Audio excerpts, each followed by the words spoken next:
Hey guys, this is Mike from Manzgear here, and I just wanted to do a quick video on my Glock 17 and tell you guys a couple of things that I've done with it.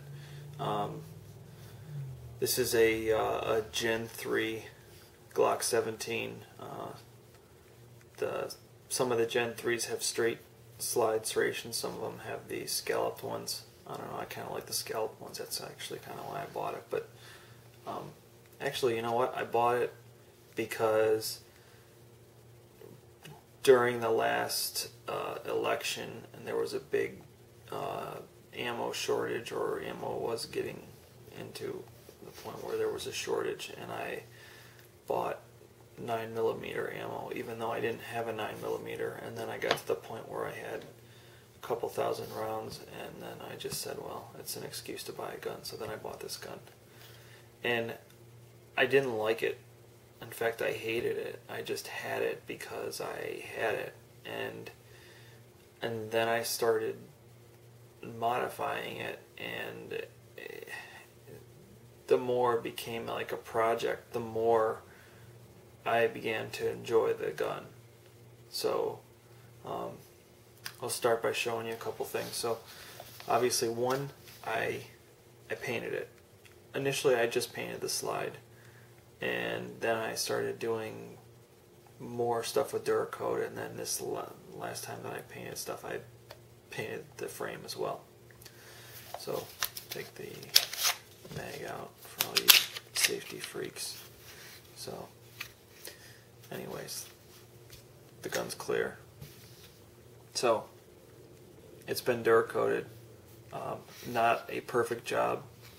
I'll tell you this, when you're Duracoating and you hang something, make sure to check under it, because I painted this twice and I still missed this spot, and it's just freaking stupid of me. So anyways, but it's painted in dark earth, and I also put, if you can see them, the XS big dot night sights, which I think are great for target shooting. You know, you just line this up with that big dot, and that's it. And this is tritium in it as well.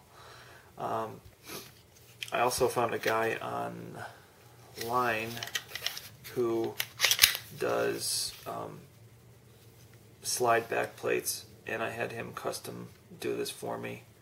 I don't know if it's focusing and you can see it or not, or if it looks, I don't know, in the viewfinder it looks like kind of small, but this is aces and eights.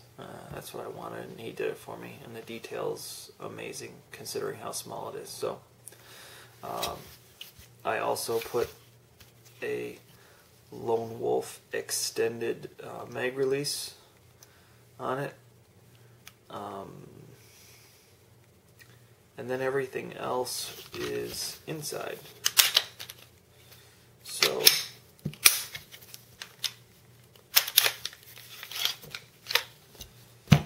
as far as the trigger goes,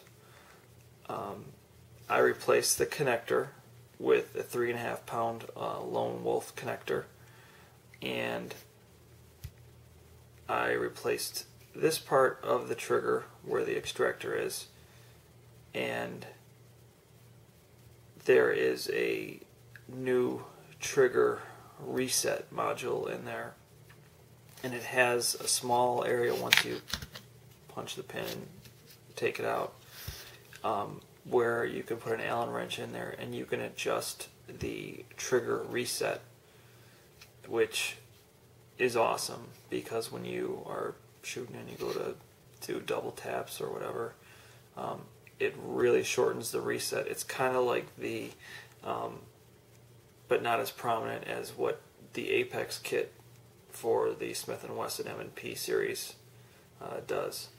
So again, I put in a 3.5 pound connector and a new Lone Wolf, I can't think of the name of what this is called. I'll put it in the bottom, but it basically changes the reset. So other than that, that's about it there. I, on the slide, put in a stainless steel aftermarket guide rod and spring, standard weight. It's the regular original barrel.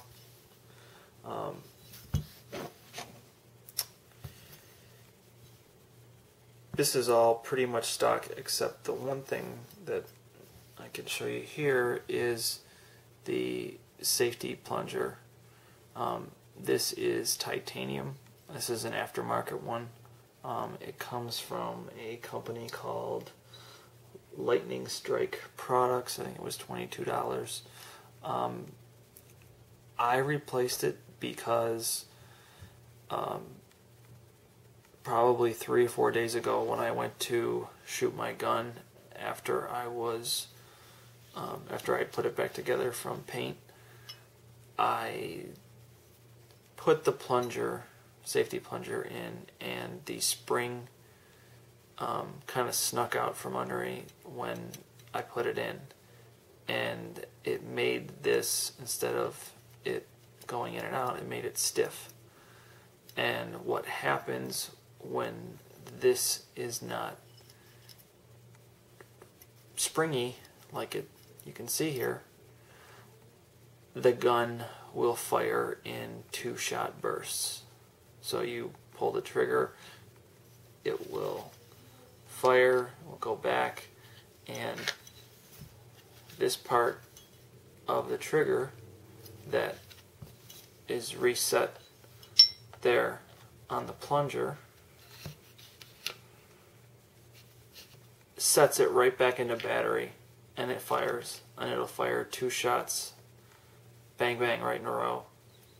Which, when this happened, I freaked out because I thought, oh crap, here I am in New York and I got a fully automatic, or not fully automatic, but an automatic 2-shot burst handgun, which is not good. So I looked it up online. I guess it had happened for somebody else, and that was the issue. So there wasn't anything wrong with my plunger, but this titanium one's polished. It's a little smoother. It helps with the trigger.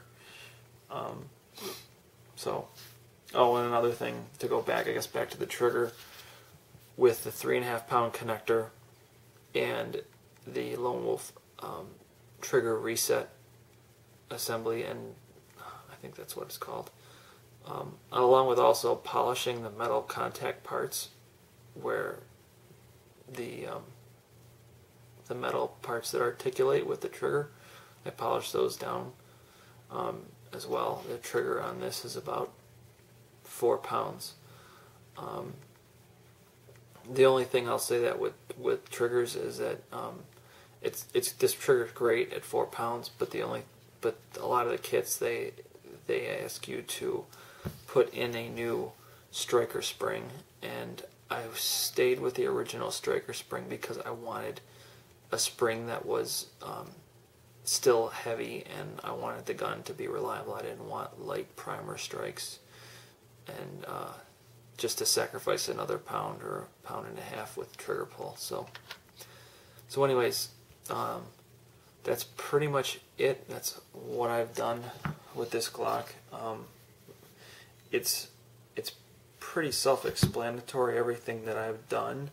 You can find it online. There's some people that posted things about the Glock 25-cent trigger job, which I started with that. It was good, but it just wasn't enough. So I kind of graduated to the stuff that I have done, and then I've told you I've done with it. So, alright guys, I don't know, PM me with any questions you have, but thanks again for watching. Okay, 2 more things. One, just because I told you something about your gun, if you own a Glock like this that could make it shoot bursts, doesn't mean I'm endorsing you to do that. So in fact, I would urge you, one, not to mess with the safety plunger on your Glock to do that, because one, it'll probably void the warranty, which mine's probably already been voided, and 2, you could get yourself into trouble and or hurt someone or yourself. So I'm telling you about what I did because I don't want you to make that same mistake. 2, I guess I'm gonna have a going out of business sale for Manzgear. Not that things are bad, it's just that I'm gonna be moving on to doing other things, and I'm not gonna be doing any paracord stuff anymore. At least I'm not gonna have the website up. So if there's something that you want or something you were gonna order, I would urge you to do it now.